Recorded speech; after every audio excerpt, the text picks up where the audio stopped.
Os jovens sendo edificados na palavra do Senhor. Romanos capítulo 12, versículo 1 diz assim, eu vou ler na NVI.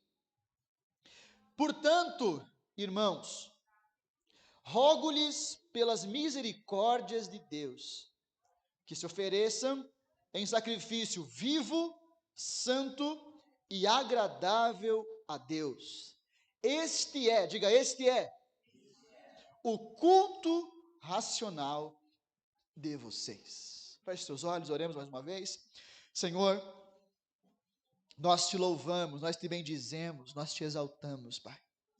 Senhor, Tu és em quem nós confiamos, Tu és em quem nós esperamos, Tu és a quem nós adoramos, Tu és a quem nós amamos, desejamos e precisamos. Obrigado, Jesus, pelo privilégio de Te servir e de viver em Tua presença, Pai.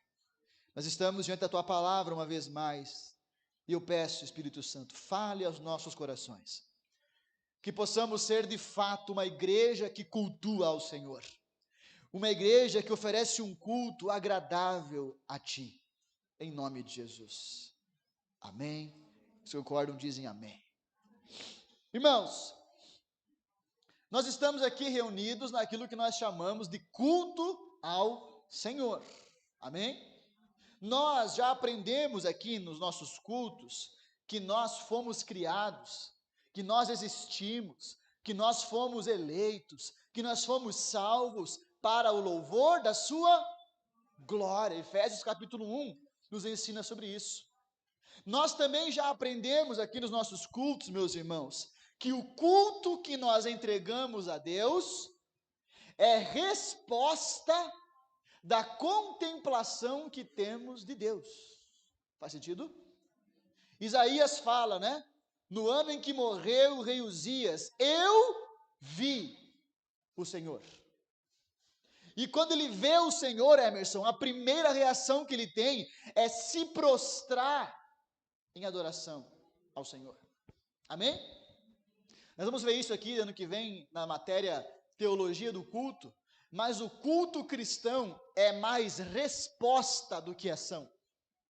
É mais reação do que ação. Amém? Você veio aqui porque o Espírito te trouxe aqui, você reagiu ao chamado do Espírito.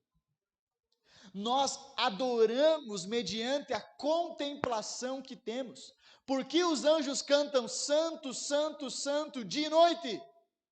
Porque dia e noite eles contemplam a santidade do Senhor. Amém, queridos? Nós só vamos cantar aqui com verdade em nosso coração que Cristo é tudo que Deus pode nos dar, quando nós entendemos que não há nada que se compare à presença dele em nossa vida. Quando contemplarmos. Amém, queridos? O culto é a resposta que nós damos à contemplação que nós temos ao Senhor. Aos irmãos que estiveram em nossa primeira consagração dos domingos, do primeiro domingo do mês, vão lembrar que nós falamos sobre nossa identidade como igreja e como nós queremos ser como igreja. Lembram disso, meus irmãos, os que estavam aqui? E um dos tópicos que eu trouxe aqui, meus queridos, é que nós queremos viver a adoração integral. Fala comigo, adoração integral. O que é isso, pastor? É uma adoração que não cessa quando as luzes se apagam na igreja. É uma adoração que não acaba quando o pad vai embora. É uma adoração que não acaba quando a playlist acaba. É uma adoração que não termina quando o culto aqui termina, mas que continua integralmente em todos os nossos dias, em todas as áreas da nossa vida. Amém, meus irmãos? É isso que nós queremos, meus irmãos, uma adoração integral. Por que isso, pastor?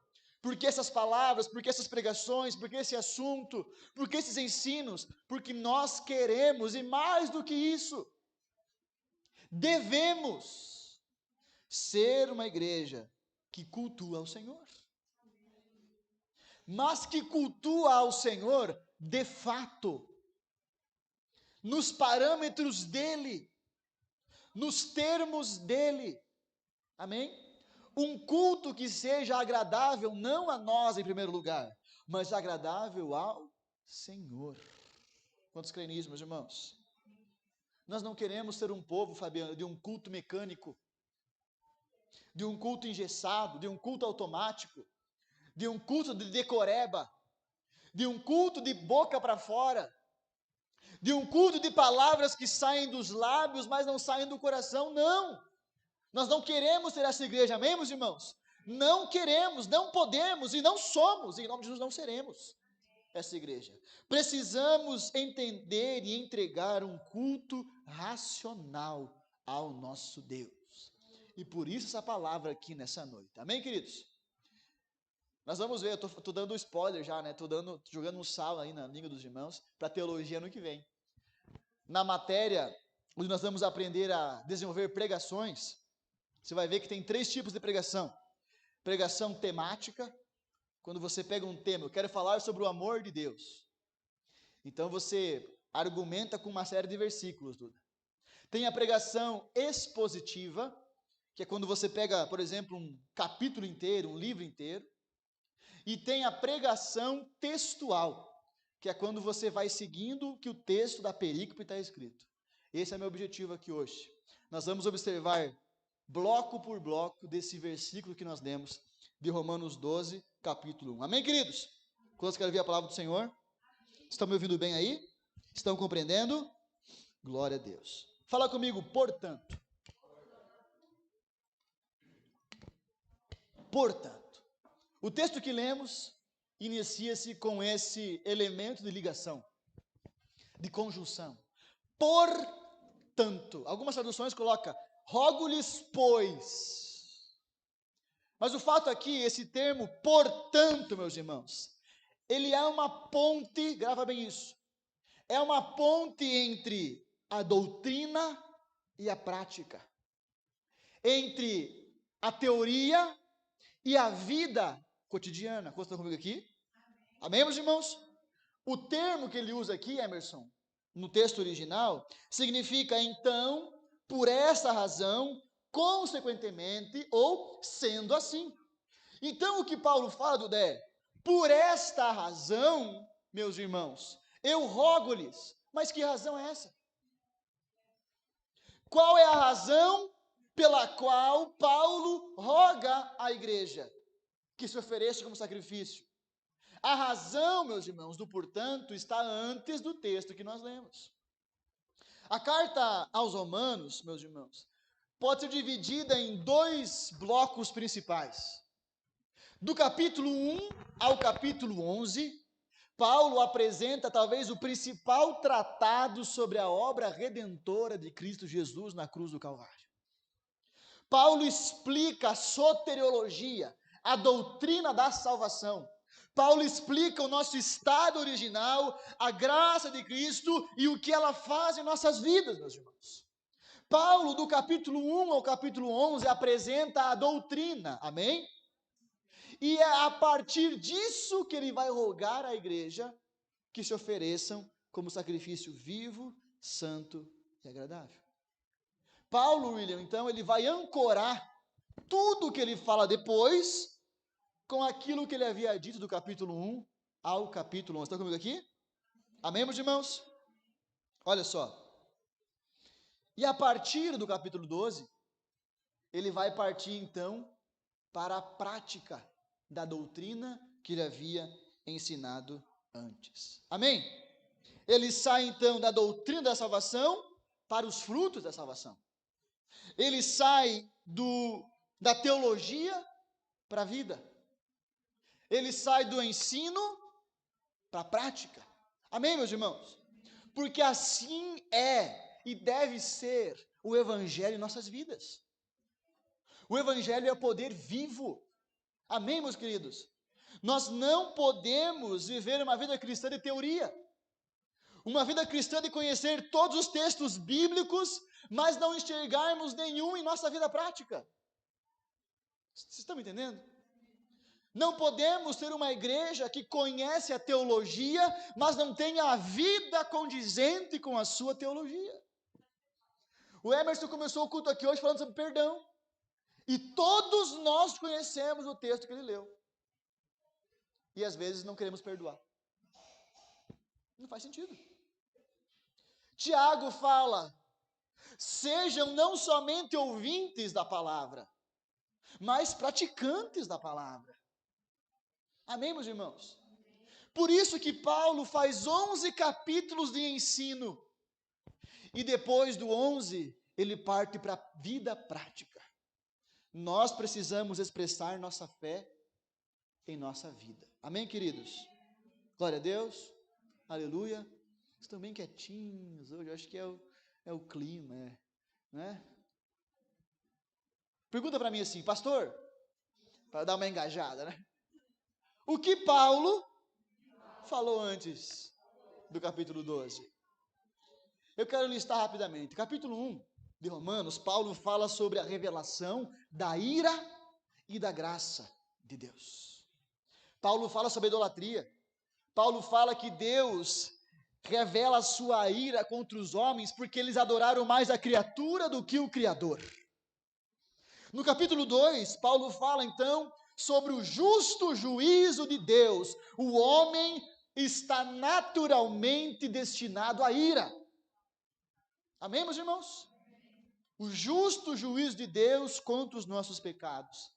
No capítulo 3, Paulo fala que todos pecaram, mas que somos justificados pela graça mediante a fé. Posso ouvir um amém? Um aleluia? No capítulo 4, Paulo traz Abraão como exemplo da justificação, não por suas obras, mas justificação pela fé. Ele fala que Abraão creu e isso lhe foi creditado como justiça. No capítulo 5, Paulo vai falar sobre os frutos da justificação que recebemos, dos quais, para mim, o principal é o que está em Romanos 5, versículo 1. Agora, pois, uma vez justificados, temos paz com Deus. Meus irmãos, não existe bênção maior do que essa. Não existe bênção maior do que esta.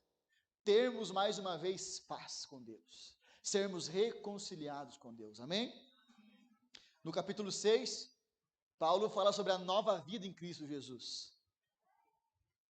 Uma vida nova em santidade. No capítulo 7, ele fala sobre a luta interna contra o pecado. É ali que ele fala: que miserável homem que sou. Aquilo que eu quero fazer eu não faço, aquilo que eu não quero fazer é isso que eu faço. Eu tenho que lutar contra esse pecado. No capítulo 8, ele fala sobre viver pelo Espírito. No 9, sobre a soberania de Deus. No 10, sobre a responsabilidade humana na salvação da alma. E no capítulo 11, sobre o plano de salvação de Deus para Israel e para os gentios. Amém? Você captou aí, meus irmãos? Depois eu mando para vocês no grupo da igreja. Resumindo, Paulo se ancora em tudo isso que eu falei para vocês, para fazer a súplica, para fazer o pedido que ele faz para a igreja. Paulo se escora, Paulo se fundamenta na obra redentora de Cristo para nos pedir que devemos viver em um culto racional ao nosso Deus. Amém, meus irmãos? É como se Paulo falasse assim, Jamile: irmãos, diante de tudo que Deus fez por vocês, diante de toda a obra salvífica, graciosa, misericordiosa que Deus fez por vocês, a seguir eu apresento o que se espera de vocês. O portanto de Romanos capítulo 12, versículo 1, pastora Paula. Esse simples portanto carrega esse peso. Se vocês entenderam, se vocês receberam, se vocês valorizam a graça, o perdão, a salvação, a justificação, a misericórdia, o amor de Deus, há algo que se espera de vocês. Existe uma expectativa nos céus sobre aqueles que receberam a graça de Deus. Existe um anelo, um anseio nos céus pela resposta que daremos à salvação que recebemos. Eu imagino Deus, Fabiano, atento na terra, esperando receber a resposta de vida a tudo que Ele fez em nossos favores. Amém, meus irmãos? Percebe que Paulo não faz o pedido, Cris, em seu próprio nome. Paulo não fala assim, diante da minha autoridade apostólica. Poderia fazer isso ou não? Poderia. Tem momentos nas cartas que ele usa isso, a autoridade dele apostólica. Em meu nome, se ofereço como sacrifício ao Senhor. Em nome da denominação. Paulo não faz o pedido em seu nome. Paulo não faz o pedido prometendo coisas terrenas. Irmãos, se ofereçam como sacrifício vivo, santo e agradável, porque daí vocês vão receber bênçãos terrenas, casa nova, carro novo, dinheiro no bolso, cartão black, sem limite, viagens internacionais, saúde o tempo inteiro. Paulo não fala isso. Quem fala isso são as teologias de hoje em dia. Se ofereça para receber. Entregue-se para receber. Como aquele louvor lá, né? Então adore, adore, adore, adore, adore. Para receber tem que adorar. Quem escreveu isso não foi Jesus. Quem disse isso no deserto foi outro indivíduo. Te darei tudo se prostrado me adorares. Paulo não faz o pedido de um culto racional baseado no medo. Irmãos, se ofereçam como sacrifício, porque senão o inferno te espera. Vai de tobogã. As labaredas estão aquecidas. A teologia do medo que também existe hoje em dia. A pessoa jejua com medo, oferta por causa do medo, vem para o culto por causa do medo. E o perfeito amor lança fora o medo. Nós precisamos cultuar a Deus, Duda, igreja, não por aquilo que vamos receber, não porque o pastor pediu, não porque alguém pediu, não por medo de ir para o inferno, mas porque recebemos a graça e o favor de Deus. Porque entendemos a misericórdia, a salvação tão grandiosa que recebemos. O culto da igreja é uma resposta à salvação que receberam do Senhor. Quantos estão entendendo? Diga estou. Aleluia. Portanto, o verdadeiro evangelho, guarda isso, meus irmãos. O verdadeiro evangelho começa com entendimento. Paulo escreve, salvo engano, para os Gálatas, se não me engano, ou para os Colossenses. Acho que é para os Colossenses.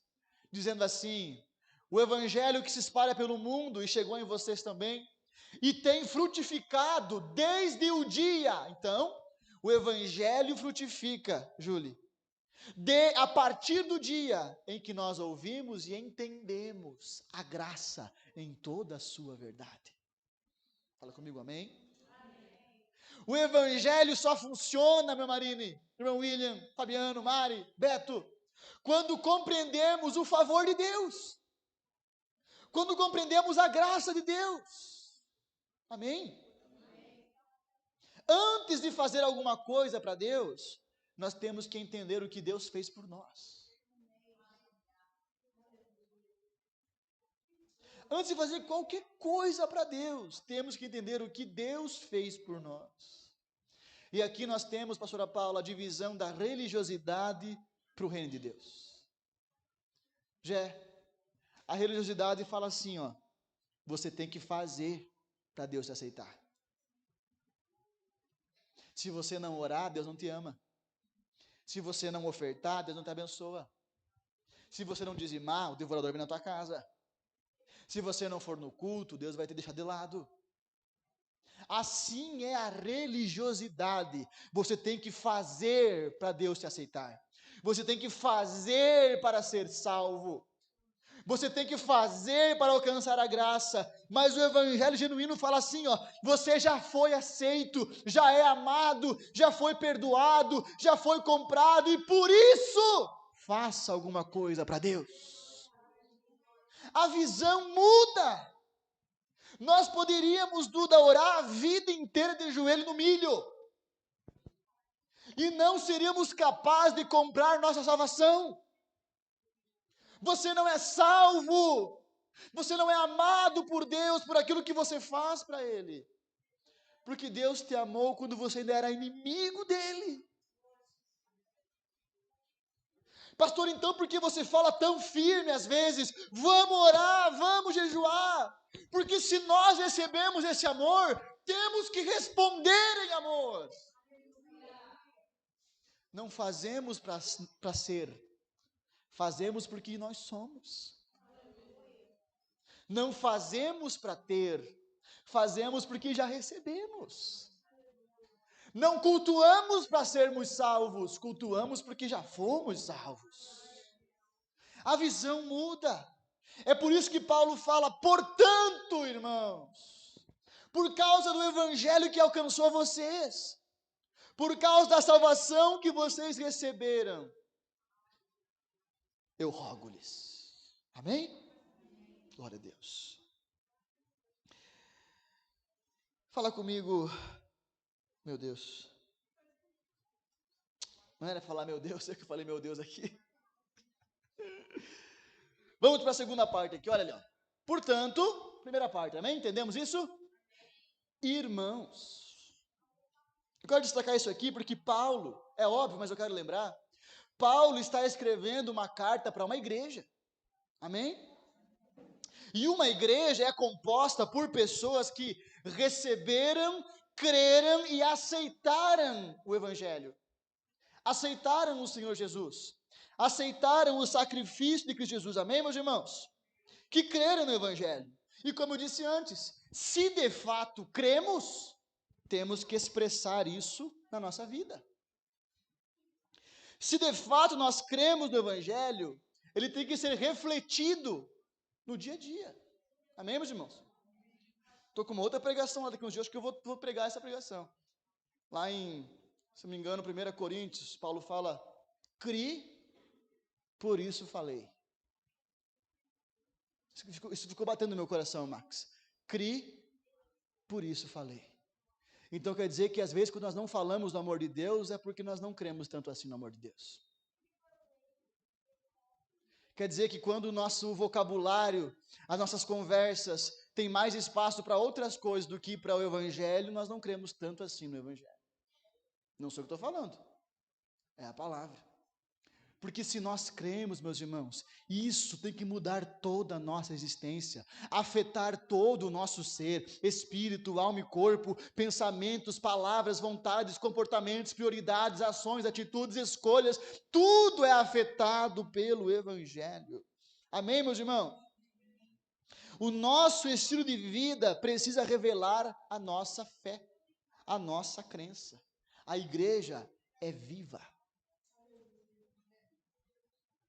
As metáforas da igreja é sempre organismo, rebanho, corpo, noiva, né? Videira, tudo organismo vivo, porque a igreja é viva, e por ser viva, ela se move a partir daquilo que ela crê. Amém, queridos? Está me entendendo? Essa é uma mensagem para nós.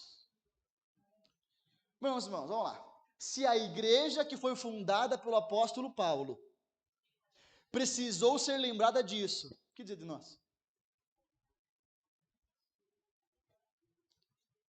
Se eles eram tentados a viver uma simples religiosidade, imagina nós. Nós somos tentados a mais um domingo, mais um culto, mais um. Normalizar as coisas. Se eles precisavam calibrar o culto deles, nós também precisamos. Amém? Portanto, irmãos, Aqui está peço. A minha versão aqui diz rogo-lhes. Peço, rogo-lhes, outras ainda falam suplico. Amém, meus irmãos? Então é o seguinte, mediante toda a obra da redenção realizada em nosso favor, Paulo usa o termo paracaléu. Paracaléu, pode deixar ela. Paracaléu é o termo para rogo-lhes, peço. Amém? Qual que é o termo? Paracaléu. Duas palavras. Para, que significa ao lado, junto, e caléu, que significa chamar. Então, o que significa paracaléu, meus irmãos? Chamar para perto. Chamar para junto. Isso muda a nossa compreensão do termo, meus irmãos. Porque o que o termo significa, então, é chamar alguém para perto com um propósito. Está comigo aqui?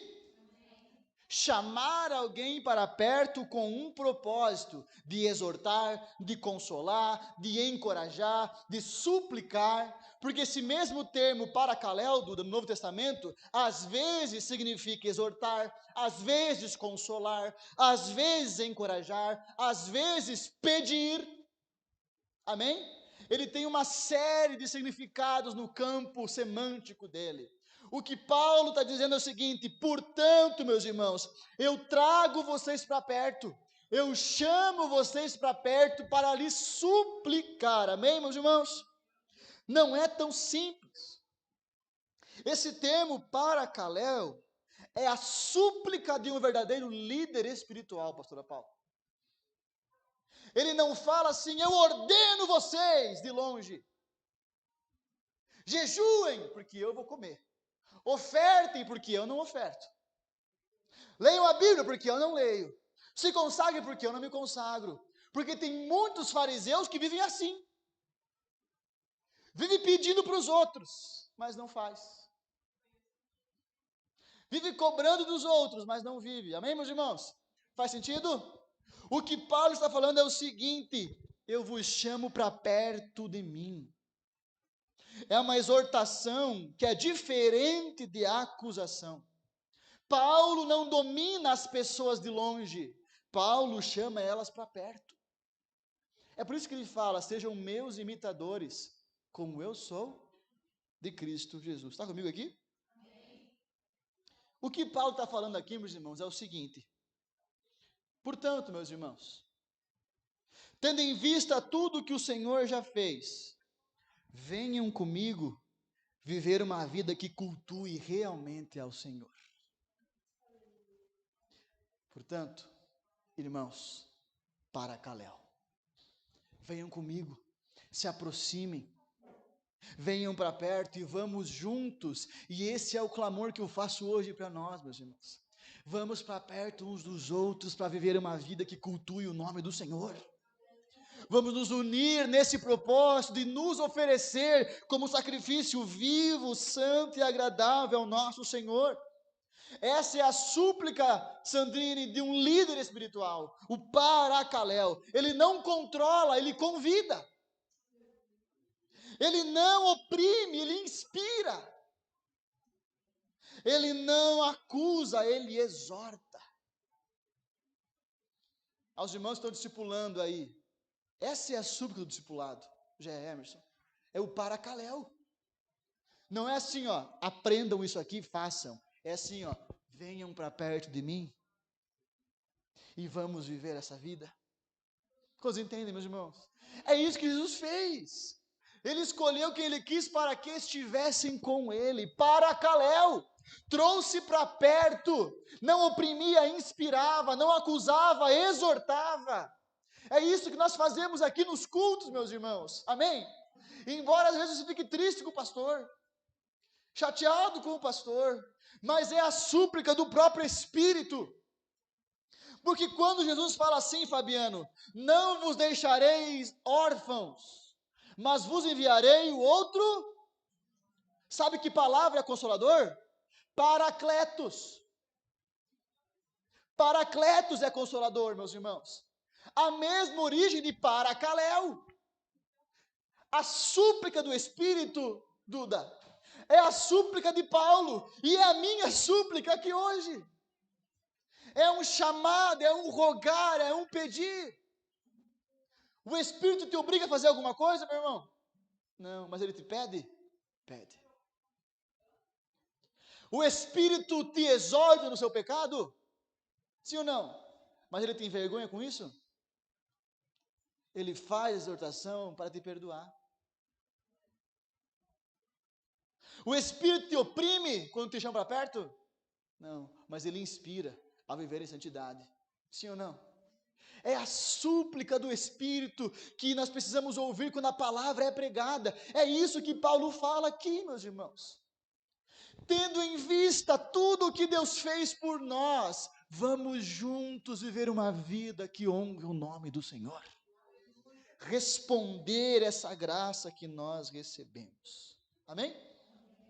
Portanto, irmãos, peço pelas misericórdias de Deus. Fala comigo, pelas misericórdias de Deus. Isso aqui reforça, mais uma vez, o que nós falamos antes. Qual é o background? Qual é o pano de fundo? Em que Paulo se ancora para fazer a sua súplica? Amém? Paulo não apela, Jamile, pela denominação. Em nome da Redime, vivam como sacrifício vivo. Não. Paulo não apela pelo medo de atrair maldição. Paulo não apela pelo medo de ir para o inferno. Olha, quando nós vamos para o Senhor por causa do medo do inferno, tem uma coisa errada na nossa fé. Sabia disso? Paulo não apela que eles fizessem isso para que fossem amados por Deus, para que conquistassem a salvação. Paulo roga pelas misericórdias de Deus.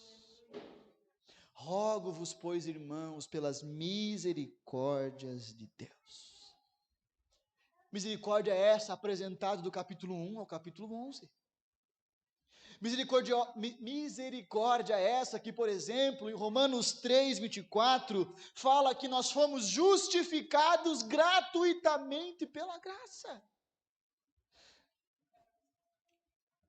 Aleluia! Eu acho que eu não consigo transmitir o que significa isso, mas é o seguinte, ó, você está no tribunal com todas as provas de que você é culpado, destinado à cadeira elétrica, e depois disso a sofrer para sempre no inferno. E quando o juiz vai decretar, alguém para e fala assim: é o seguinte, eu assumi toda a culpa dele, ele não fez nada. Quando somos justificados, é como se nunca tivéssemos feito nada contra Deus. E sabe o que nos dá isso? Quanto custa isso? Para nós nada, porque Cristo pagou. Misericórdia que nos justifica gratuitamente pela fé. Misericórdia que no capítulo 5, versículo 1 fala que agora justificados, nós somos reconciliados. Aqueles que eram inimigos agora são amigos. Aqueles que estavam longe agora estão perto de Deus. E você pode sentir essa presença maravilhosa que sentimos aqui nessa noite.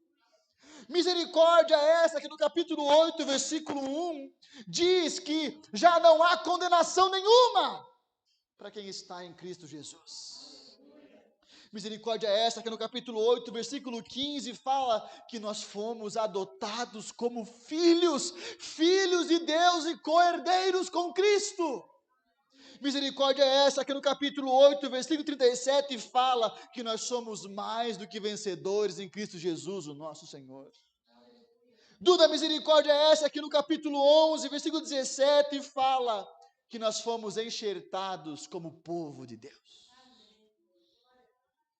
É com base nisso, meus irmãos, que eu rogo. Essa é a motivação do nosso culto. Essa deve ser a força motriz das mãos levantadas. Essa deve ser a força motriz do sair de casa, faça frio, faça sol. E seja feliz ou triste, animado ou angustiado, porque essas condições não alteram a misericórdia de Deus sobre minha vida. Quando entendemos isso, Duda, muda tudo. A razão pela qual nós vamos no culto não é porque o pastor mandou mensagem no grupo. Não é porque domingo é dia de culto. Não é simplesmente isso. É a compreensão de que fomos alcançados pela misericórdia de Deus, que se renova a cada manhã, diz a palavra de Deus, e é a causa de não sermos consumidos. É com base nisso que Paulo roga: não vivemos por obrigação, vivemos por gratidão. Não cultuamos para receber, cultuamos porque já recebemos. Porque Cristo é tudo que Deus pode nos dar. Nós não cultuamos baseado em medo, nós cultuamos baseado em amor. Pela graça, pelo favor, pela misericórdia que recebemos do Senhor. Portanto, irmãos, rogo-lhes pelas misericórdias de Deus, próximo bloco, que ofereçam o corpo de vocês como sacrifício. A minha versão diz que se ofereçam como sacrifício vivo. Fala comigo, respondendo,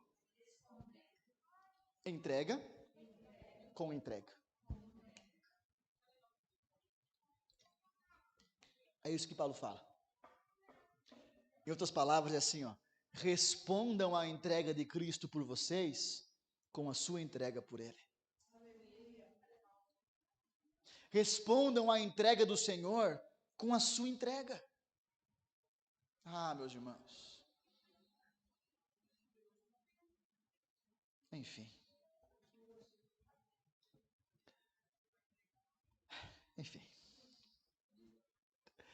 Aqui nós chegamos na resposta prática, na vida de quem entendeu a salvação que recebeu.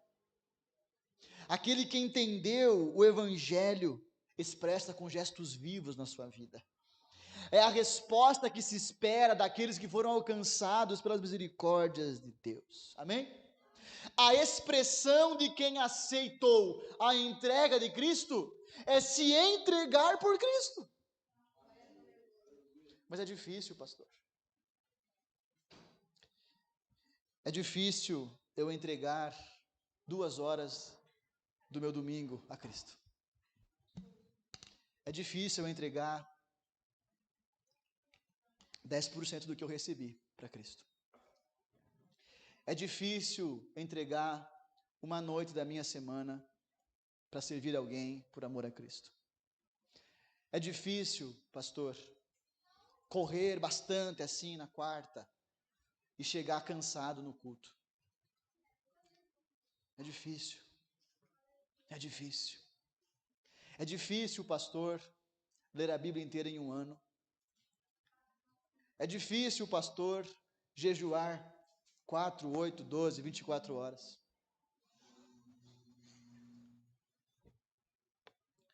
O nosso evangelho não pode ser de falácia, tem que ser de vida. Vida prática. Amém? Amém. O conteúdo da nossa entrega, o conteúdo do nosso culto, não é um dia da semana. O conteúdo da entrega não é o meu dinheiro ao Senhor. O conteúdo da entrega não são os meus problemas, vou entregar meus problemas para Deus. O conteúdo dessa entrega não são algumas áreas da minha vida. O conteúdo da entrega é o seguinte: se ofereçam.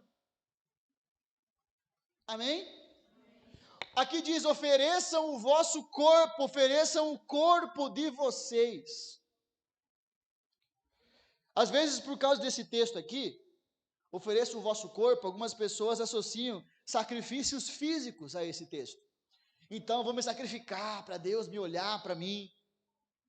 Mas Paulo não está falando aqui simplesmente de alguma coisa física. O termo que Paulo usa aqui para corpo é o termo soma, que muitas vezes é traduzido como alma.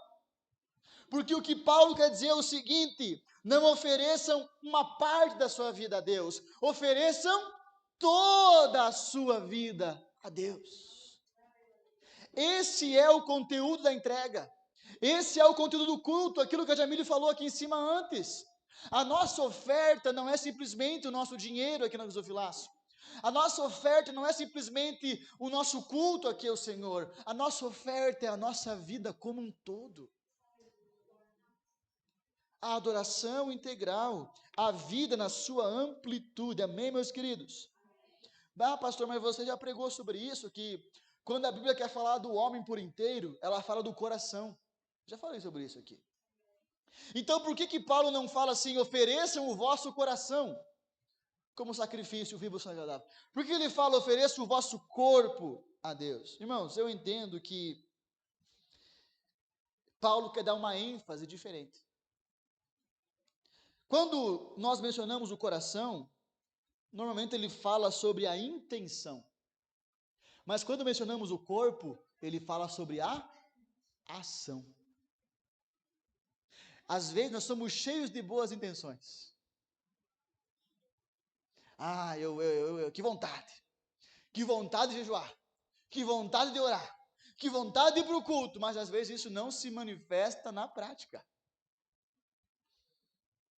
Intenção, intenção, intenção. Paulo fala o seguinte: a sua intenção tem que ser revelada em suas ações, na vida prática do seu cotidiano. Amém, meus irmãos? Paulo, então, ele quer que a nossa resposta às misericórdias de Deus não seja só teórica, mas total, integral, viva. Amém? Não seja só emocional. Eu fico emocionado, eu choro. Eu também choro. Me dá uns arrepios, me dá um vontade de chorar, de levantar as mãos. Mas daí quando acaba o culto, não pode ser só sentimental, interna, introspectiva, tem que ser externa. Tem que se revelar na prática. Amém, queridos? Você está me entendendo? Aleluia. Quando estão com sono, diga estou. Tem um café ali. Meu Deus. Acho que vou ter que fazer um curso de oratória para prender a atenção dos irmãos. Fala comigo, paralelo com a velha vida. Meus irmãos, lá no capítulo 6 de Romanos, Paulo também fala sobre a entrega do corpo. Romanos 6,19 diz assim: falo isso em termos humanos, por causa das suas limitações humanas. Presta atenção. Assim como vocês entregaram os membros dos seus corpos em escravidão à impureza e à maldade, que leva à maldade, ofereçam-nos agora em escravidão à justiça, que leva à santidade. O que Paulo fala aqui é o seguinte, irmãos: antes de vocês entenderem a misericórdia, antes de vocês serem salvos, amém? Vocês ofereciam o corpo de vocês para o pecado. Vocês ofereciam os membros dos vossos corpos para a imoralidade, para a prostituição, para os vícios, para aquilo que leva à maldade. Tem alguém aqui que fazia isso?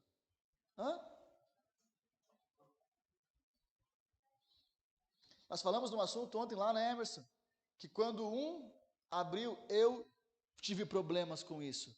Todos os demais, eu também.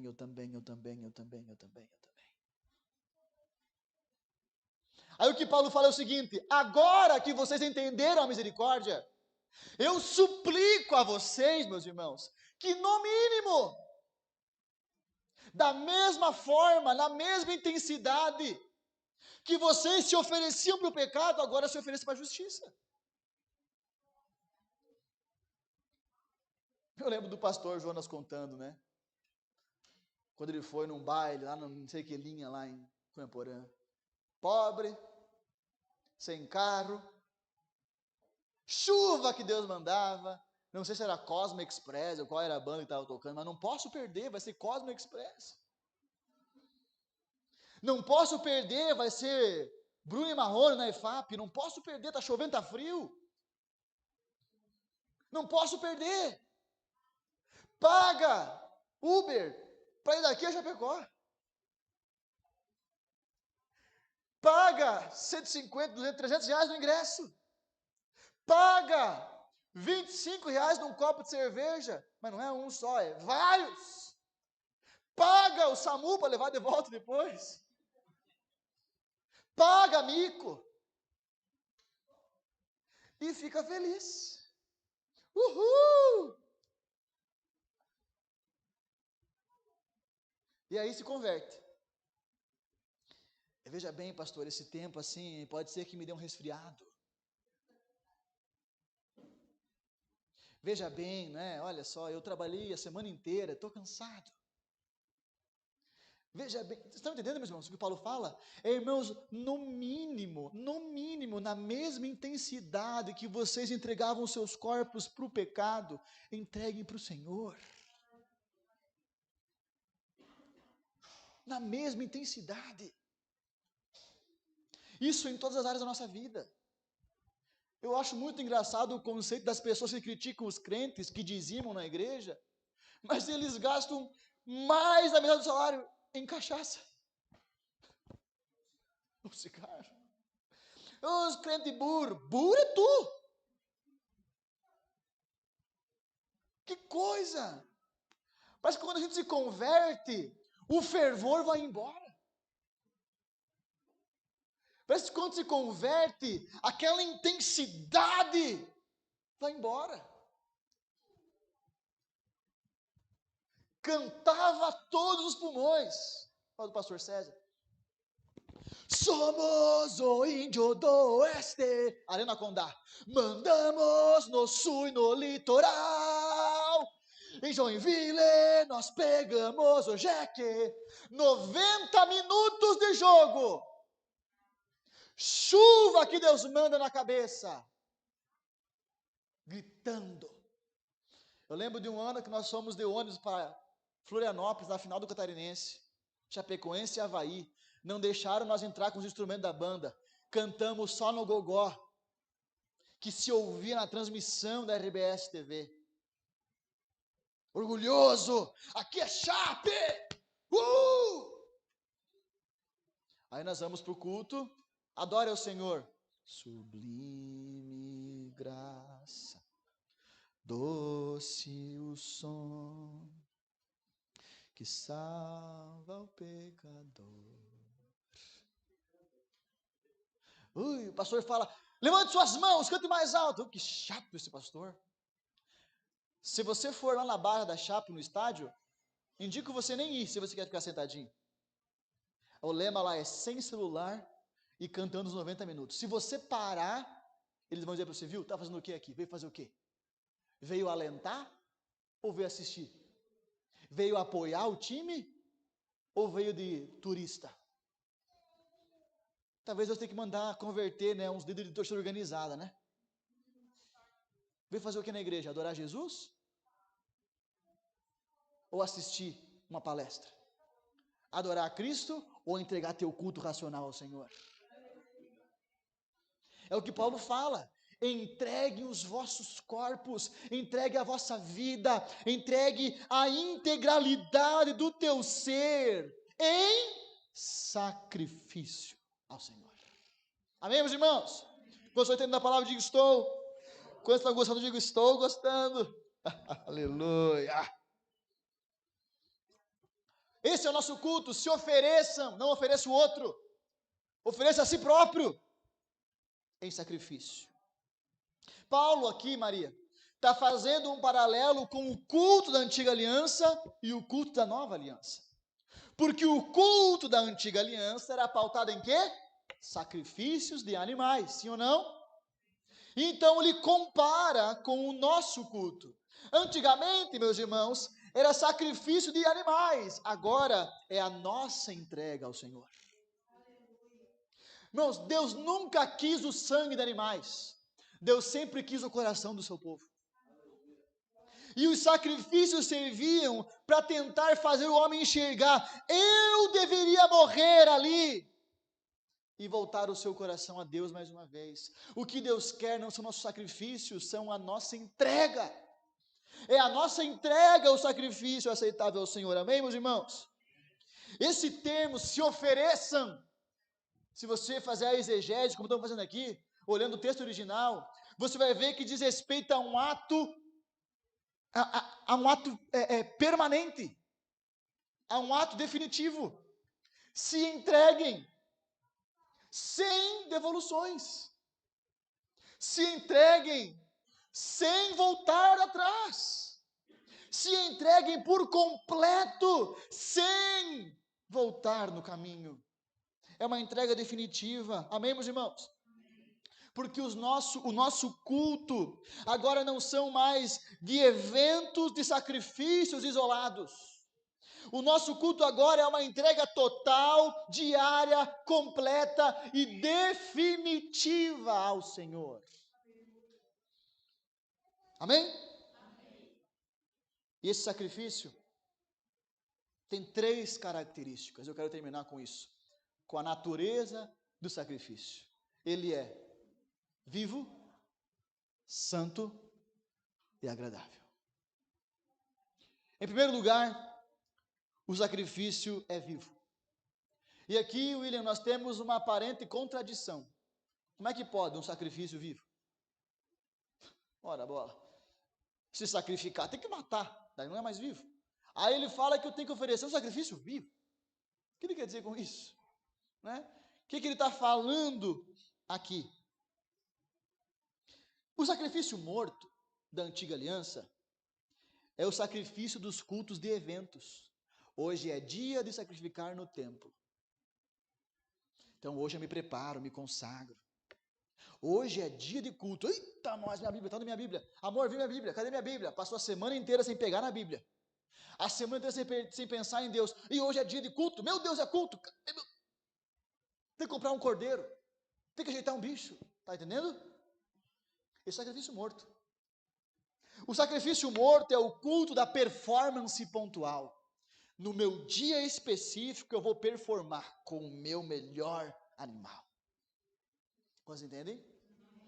O sacrifício morto, não importa como eu vivo, desde que, no dia específico, eu apresente um bicho. Não importa como eu vivo, desde que no domingo eu esteja aqui. Esse é o sacrifício morto. Esse é o culto morto. Não importa como é a minha semana, desde que no domingo, gratidão. Não importa como eu vivo, desde que eu esteja batendo carteirinha no culto. Esse é o sacrifício morto, que é pautado naquilo que eu faço no ambiente de culto. Vocês entendem? Mas o que Paulo fala é que temos que oferecer a Deus um sacrifício vivo. O sacrifício vivo, meus irmãos, é o culto da vida. O sacrifício vivo é o culto integral, contínuo, permanente, diário, verdadeiro, sincero, com altos e baixos, com vales e depressões, com altas montanhas, com dias bons e ruins, com chuva, com frio, com sol. É o culto da vida como ela é, sem fingir nada para ninguém. Amém, meus irmãos? O sacrifício vivo é o culto do ser ao invés do fazer. O sacrifício vivo é o culto que oferecemos com os nossos olhos, cada vez que desviamos dele daquilo que é mal e olhamos para aquilo que é puro. O sacrifício vivo é o culto que nós fazemos com os lábios, quando a nossa boca está cheia do Senhor, de louvores, de gratidão, de honra. Não faz sentido, né? No culto, santo, santo, em casa, vai para não sei aonde. Não faz o menor sentido, meus irmãos. Vai, filho, seu piade. Não faz o menor sentido. O sacrifício vivo é o culto dos ouvidos quando nós temos prazer de ouvir aquilo que é puro. Não faz sentido, né? No culto, sublime graça. No pendrive, um modão de arrastar o chifre no asfalto. Não faz sentido, né? O sacrifício vivo é o culto que celebramos com as mãos, em cada ação, em cada gesto, em cada prática, em que escolhemos fazer aquilo que é reto aos olhos do Senhor, quando ninguém está vendo senão o Senhor. O sacrifício vivo é o culto que fazemos com os pés, quando nos dedicamos para andar nas veredas da justiça. O sacrifício vivo é o culto da vida, meus queridos. Onde o pastor não está, onde ninguém mais está, onde você e Deus está. Amém? Tem muita gente que sonha em morrer por Cristo. Mas e que tal viver por Ele? Tem muita gente que sonha em ser um mártir. Tomar um tiro por amor a Cristo. Tomar um soco por amor a Cristo. Tem gente que sonha com isso. Mas às vezes é mais fácil morrer por Jesus do que viver por Ele. Sacrifício vivo, 70 anos de vida honrando o Senhor Jesus, que tal? Posso ouvir um amém? Amém. Pastor, eu morreria por Cristo, ok. Mas você mudaria suas práticas diárias por Ele?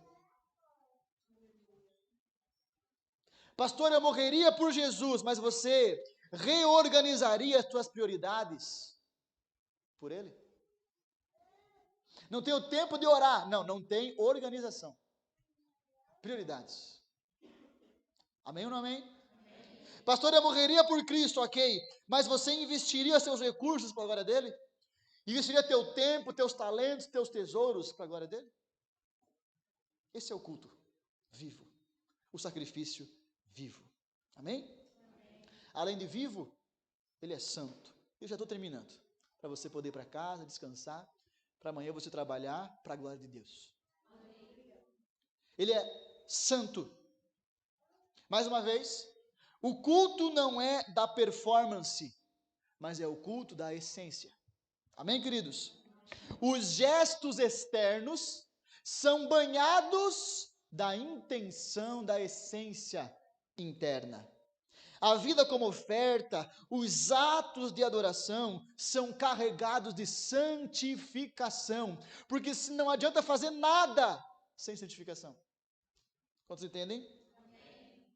É viver uma vida, Fabiano, com todos os esforços necessários para viver em consagração ao Senhor. É difícil, é ruim, vou ter que parar com isso, deixar aquilo, sair daquele lugar. Se ama, quer cultuar o Senhor, faz. Sim ou não?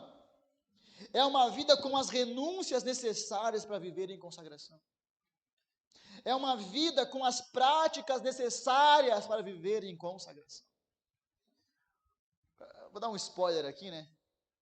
Mas um dos assuntos que mais tratamos ontem, no culto dos homens, foi a questão da pornografia.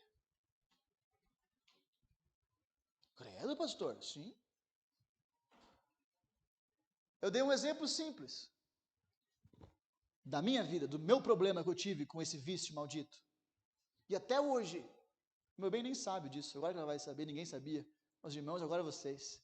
Até hoje o meu celular tem limitador de pesquisas. Até hoje meu celular, se você quiser abrir uma aba anônima nele, não abre. Amém?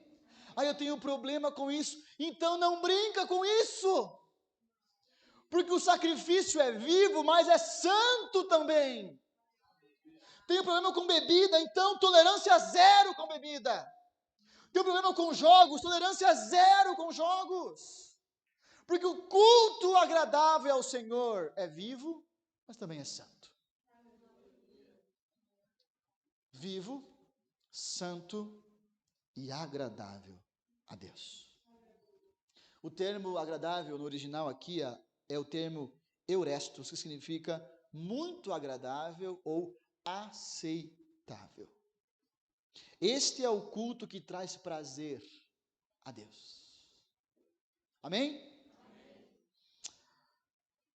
Muitas vezes, o culto que nós fazemos ao Senhor não vai ser agradável aos homens.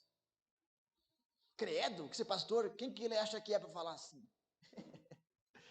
Credo que essa igreja só canta esse tipo de música aí, não tem aquele lá, eu quero minha vitória, eu quero minha vitória. Não tem esse tipo de música aí, não tem palavra assim, você é o centro do coração de Deus, não tem, credo que essa igreja. Às vezes o culto, vamos lá meus irmãos, resumindo, o culto é para Deus, não para nós. Vivo, santo e agradável a Deus. A Deus. Às vezes, irmã Ida, senhora, desculpa, é costume, você sabe disso. O culto vivo, santo e agradável, as pessoas de fora vão chamar de fanatismo, exagero, lavagem cerebral. Mas é para Deus, não é para os homens. Amém, meus irmãos? Chamam do que quiser, nós chamamos de culto racional a Deus. Vou fechar com o último ponto. Portanto, irmãos, peço, pelas misericórdias de Deus, que se ofereçam o corpo de vocês como sacrifício vivo, santo e agradável a Deus. Este é o culto racional de vocês. Fala comigo, este é. Fala mais uma vez, este é. Quantos celulares tem aqui na igreja? Vários, né? Sabe qual que é meu? Este é meu. Quando eu falo que este é, automaticamente eu falo que os outros não são. O que Paulo fala aqui é, este é o culto racional de vocês. O que é isso, pastor? Por que está falando com isso aí? É um sentido de exclusividade. Se não vivermos assim, não é um culto racional.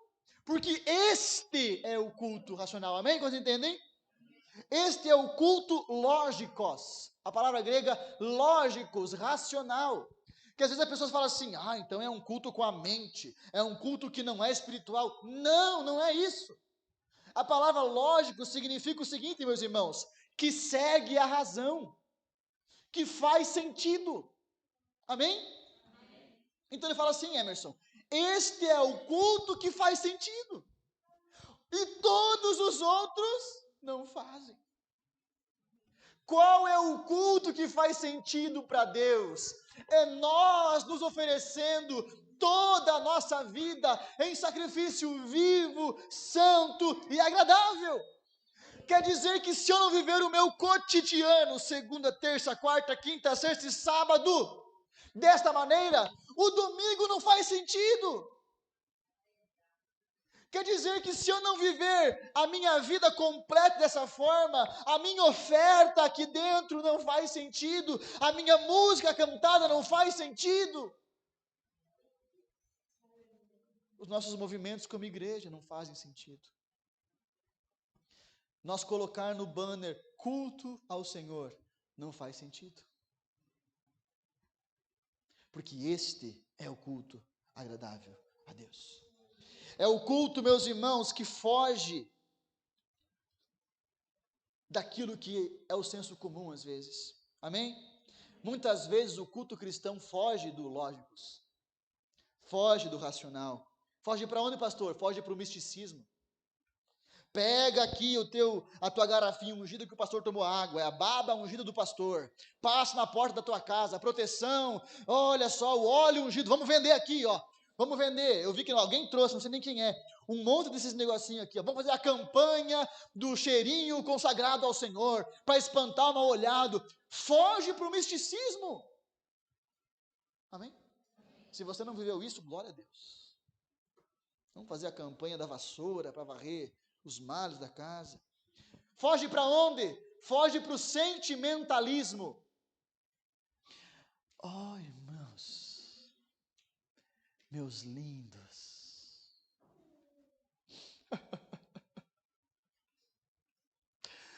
Oh, yes. Você é demais.